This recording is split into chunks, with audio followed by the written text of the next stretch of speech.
Woo! Haha! Aloha Good Vibes Gang! It's your boy. Had the dread. What's up, you guys? Man, I love y'all. Thank you. Coming at you with another story time. Bow! Story time. I got arrested for being the black designated driver of a rowdy group of white dudes at a bar crawl. Woo! And that shit is real. Also, illegally detained and pictures taken of me in my underwear. Yep, that happens. All right, so this one's a good one.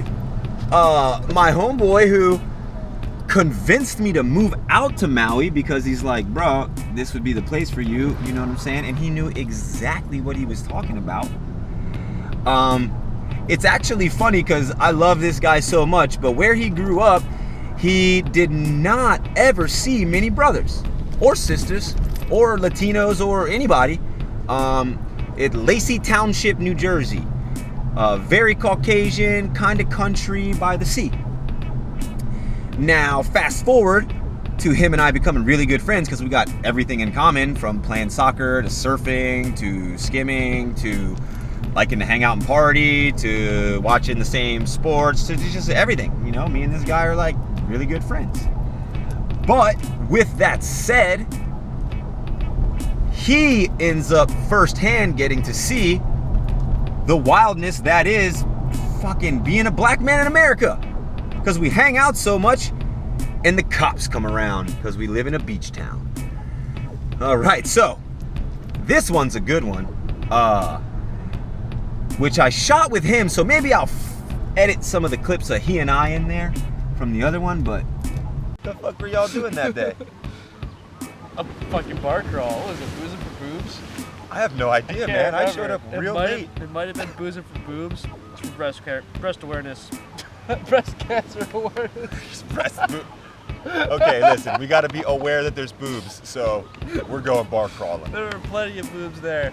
So this one day, I'm coaching soccer. It's like a Saturday, and I'm coaching till like 1 p.m. With my homie Tommy, and we're like 45 minutes away from home, which at that point was Belmar, New Jersey. And in Asbury Park, Doug is hanging out with a bunch of dudes going to a bar crawl.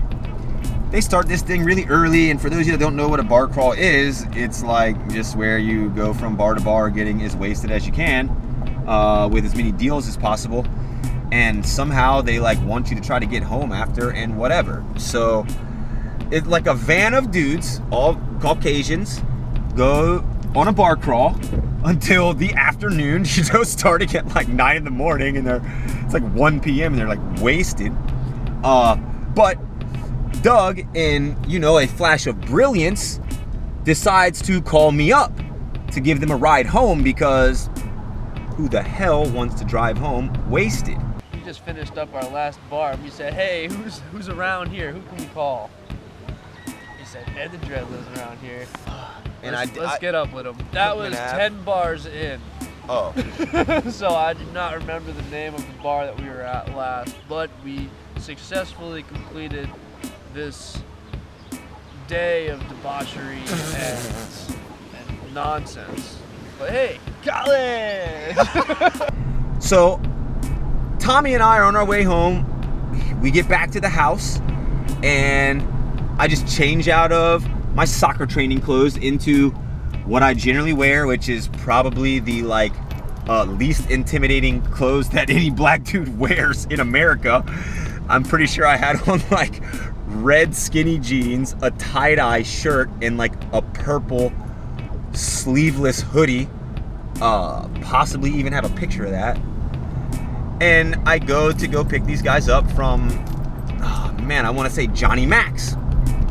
All right, so last spot, Johnny Macker's. Here we are. Can't even stand up straight. So, you know, I ride the train up there, which is like a few miles from where we live, and walk from the train over to the bar and get the dudes out of the bar.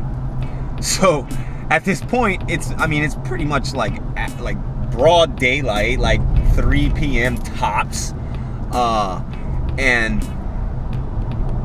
everybody's so loud. It's like 10 of them from the country Caucasia. So they're all Caucasian, and I'm half Caucasian, but clearly black to most people, especially police. So numerous times when Doug and I hang out, you know, he and some other dudes are doing something, and I'm kind of like, all right, bro, like, you know, you're hanging with me, and I don't look like y'all, so there's like almost a different set of rules that go with that, which I'm aware of at this point. Where if you look back in time to the story about driving my grandma's car, I was not aware of that back then. Okay, so they're loud, super rowdy. Making tons of noise in the street, bro. You might have even just been jumping around doing some Probably shit. jumping. I jump. That's the thing. Especially when I'm drunk, and especially when I get excited about something like food or whatever the fuck we're gonna do next. People live in the apartments over these bars and stuff, and again, something that I know, and I'm kind of telling them like, hey bros, you know, you should probably not be super loud, because you know, like easily the cops could come and be like, hey, you guys are all like super loud and disorderly. The freaking cop comes down the street. I'm like, oh my God, I just thought the cop up, and then the cop shows up. And then guess what the cop does? Stops right there. Goes, okay, y'all making too much noise in the street. Can I get your ID? Me? This guy's freaking jumping. You don't want to talk to this guy? He's jumping up. He's jumping up. He's backflipping right now. Man, no? talk to me. Name talk to him, bro. Or the other 9 guys from Caucasia. License please. There's a lot of noise being made out here in the street, and I'm like, yeah, okay. Doug and said homies, y'all are gonna be paying for this ticket, because like I already know what's going on, I already know what's happening, and I already know how I gotta respond to this. And the response is just to shut the hell up and accept the ticket, because everything is so jacked up like that. So I just shut the hell up and go to accept this ticket. So they take my ID, and there's one cop standing next to me at the back of the car. I'm leaned up against the dang squad car while all the homies are just standing on the sidewalk watching me. And the ones like running me for, you know, they always check your warrants. They try to just freaking blast you, try to scare you into something, you know? And so in my mind, like, I just really had to spit. Not really in the frame of swallowing my spit, which I just did. But again, in the mindset of, okay, I'm conscious that there's cops around me. I'm conscious of what I look like and what's going on right now. So I literally squat down all the way down to the curb. I'm like, my face is like 6 inches from the curb, because there's a sewer drain. So I squat down real low as I could squat then before I was doing moon salutes. And I spit into the sewer. And it's on my way back up, I get, whoa! Oh! Flopped up under the hood of the car. You're under arrest for spitting at a cop, assault or some shit. Literally handcuffed right there. And you know, if any of y'all watching this have ever been a brown dude being arrested, you can't really say shit. There's nothing. You just get slammed and accept it. And now I'm just like, oh my God, like I can't understand how this turned out to what this is. So Officer Martinez of the Asbury Park Police takes me into the back, you know, they got a whole back place where they go, other than where you go to just like pay your tickets and stuff. Takes me to the back place, and they're like, what's up with all your tattoos, bro? And I'm like, whoa, like I like tattoos. Okay, strip me down to my freaking underwear and take pictures of all my tattoos, making sure that in case I'm in a gang or whatever, like literally coming out of his mouth, in case I'm in a gang, they have pictures of my tats, so the next time that I do a crime, they'll be able to identify me easier. I didn't even do a crime to begin with. So they let me put my drawers back up and my shirt back on, and then I get completely illegally detained, one handcuff on my arm, one handcuff cuffed to the bars in the cell, left with the door open in the cell for numerous hours. I'm furious. So it seemed much longer than it actually was, but I wasn't let out again until it was like dark, right? And these cats were walking by the cell, going, yeah, what you think you're gonna get out? What you think you're gonna do?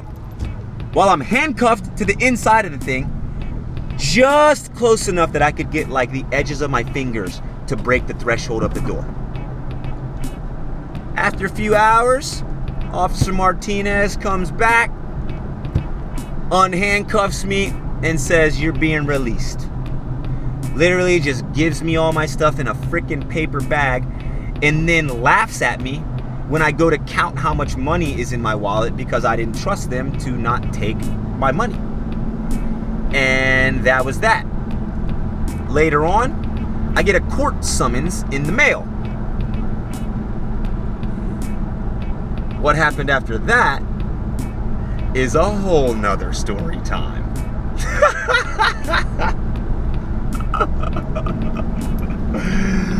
Oh my gosh, so we're gonna put a pause on that one. All right, and please like this video if you like hearing stories about the craziness that I've been through over in America land. Click that subscribe button, click the bell too so you can ding ding ding ding ding, because I'm putting a video out every day for you, so you might as well just know when it drops. And I love you. A hui ho kako. That was story time. I got arrested for being the black designated driver of a Caucasian crew of drunk homeboys. Booyah! We just watched you get arrested. What do you do? What do you do? We watch it. We were say, oh shit, they're taking them. That was. Oh shit, they're taking them. Yeah, that like, was fucking. Like what are we supposed to do?